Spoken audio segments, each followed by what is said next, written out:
let's talk about our lambda table. Now in here, our lambda table does not need a lambda table 1 and 2 based on low and high cam. We can run one singular lambda table. However, we do need to change our lambda table from map pressure to throttle position. It gives us more accurate targeting for our lambda mount because our map pressure is going to change so rapidly with the individual throttle bodies. We can't use this as a good axis source to our table. So we'll right click here and go to change axis source, and once again change this to throttle.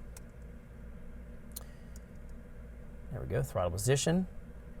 And we're going to go here from 0 to 100.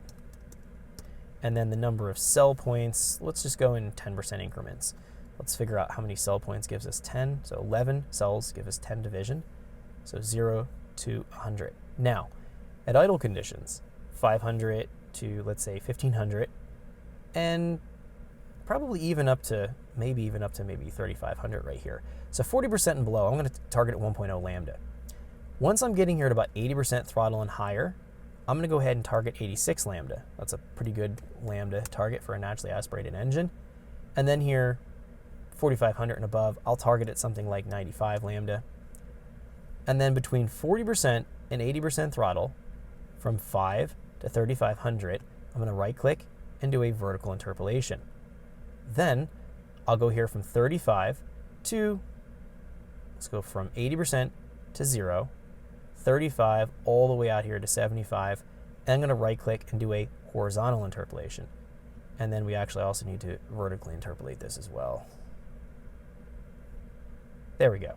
So what we're going to find here, and let's just blend this again, as we start to get into higher loads, we're going to command a richer target mixture. That should make sense. Higher load, we want to produce more power output and keep the engine safe, so we target something like 86 lambda under full throttle.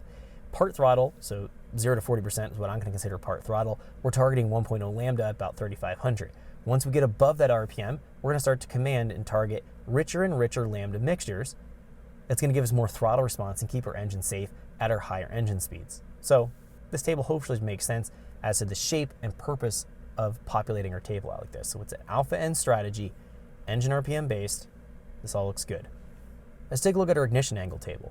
Now our ignition angle, we have the option to do a hybrid alpha end strategy, meaning if we have smaller throttle bodies, let's say 45, 48 mil throttle bodies, the relationship between throttle angle and map pressure may not be as unlinear as what we find with something like a 64 mil throttle body. You may choose in that case to do an alpha end strategy for your fuel table and your lambda, but you may want to consider map pressure for your input for your spark timing table. Now, because I have an unlinear relationship, I am not going to go that route. I'm going to set this purely based on throttle position and engine RPM.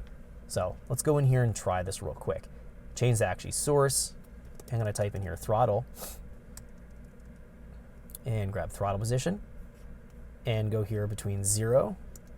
Thanks for checking out our teaser clip. If you want to see the rest of this video and more than 500 hours of current EFI training we have to offer, make sure you click right here. If you want to go and check out more teaser clips from this training course, click here, and you don't want to miss any of the videos we're going to be releasing on this channel, so make sure you subscribe and click here.